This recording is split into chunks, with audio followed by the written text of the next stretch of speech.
সিদ্ধি আশ্রমের দুটি দোকানে অভিযান করে সদর মহকুমা শাসকের মেট্রোলজি দপ্তরের পক্ষ থেকে পাওয়া যায় ঠান্ডা পানি ও কেক অ্যান্ড বাঞ্চের দোকানে মেয়াদ উত্তীর্ণ কেক ও ঠান্ডা পানীয় চড়া দামে বিক্রি করছে তাদের বিরুদ্ধে মামলা নেওয়া হয়।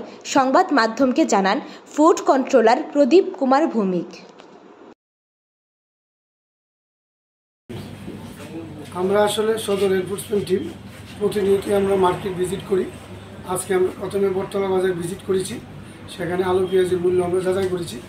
পরবর্তীকালে একটা কমপ্লেনের উপর ভিত্তি করে সিদ্ধি আশ্রম শিব দুর্গা ভ্যারাইটিস আমরা এনকোয়ারি করেছি। এনকোয়ারি করে দেখলাম সেখানে যে ঠান্ডা পানীয় যেটার দাম 99 টাকা সেটা 110 টাকা বিক্রি হচ্ছে। এই ব্যাপারে একটা স্পেসিফিক কমপ্লেন সিএম পোর্টালের চিফ মিনিস্টার পোর্টালে এটা ছিল, সেটার উপর ভিত্তি করে আজকে আমাদের অভিযানে এসে আমাদের এটা সত্যতা পেয়েছি।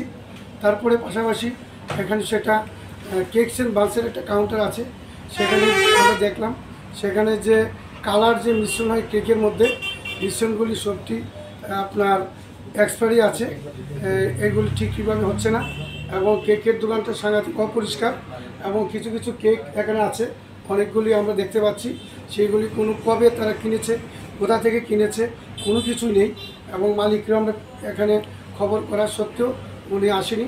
সেখানে ম্যানেজার আছে, ওনাকে জিজ্ঞাসাবাদ চলছে। আমাদের সাথে ফুড সেফটি আছেন, আমাদের সাথে লিগ্যাল মেট্রোলজি আছেন, ওরা ওনার দপ্তরের নিয়ম মোতাবেক তারা কাজ করছেন। পরবর্তীকালেও এই জারি থাকবে।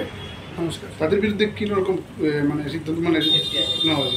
আসলে আমরা এনফোর্সমেন্ট টিম যা আমরা ভিজিট করি, মহকুমা শাসকের কাছে আমরা রিপোর্ট দিই, এরপরে যার যার দপ্তরের আইন অনুসারে সেটার ব্যবস্থা হয়।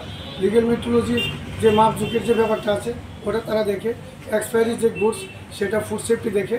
আমরাও মহকুমা প্রশাসন কোনো মূল্য যদি অধিক মূল্য নেয় সেটা আমরা দেখি, আমরা ডিটেলস রিপোর্ট আমরা মহকুমা প্রশাসনের কাছে আমরা জমা দিয়ে দেবো এবং তার কপি আমরা খাদ্য দপ্তরের ডিরেক্টর স্যারকে আমরা দিয়ে দেবো। খাদ্য দপ্তর থেকে যদি বিশেষভাবে উদ্যোগ নেওয়া হতো সেই বিষয়গুলি কি তারা করতে পারতো সেরকম জিনিসগুলো? আমরা আসলে প্রতিনিয়তই আমরা ভিজিট করি, আর এক্ষণে বেকারির মধ্যে যে জিনিসগুলি বিশেষ করে খাদ্যের উপরে যে ব্যাপারগুলো এটা ডাইরেক্ট ফুড সেফটির আন্ডারে পড়ে এবং আগে তো ফুড সেফটির কর্মচারীর সংখ্যা কম ছিল, এখন তো অনেকেই আছে। তো আমার মনে হয় তারা যে অভিযানটা আরও বেশি যদি করে হতো তাহলে এই সমস্যাটা কিছুটা লাঘব করা যেত। তো আমার আবেদন থাকবে তারাও যাতে আমাদের সাথে প্রতিনিয়ত আসে, মার্কেটগুলো যাচাই করে, তাতে আসলে জনদর্পণ।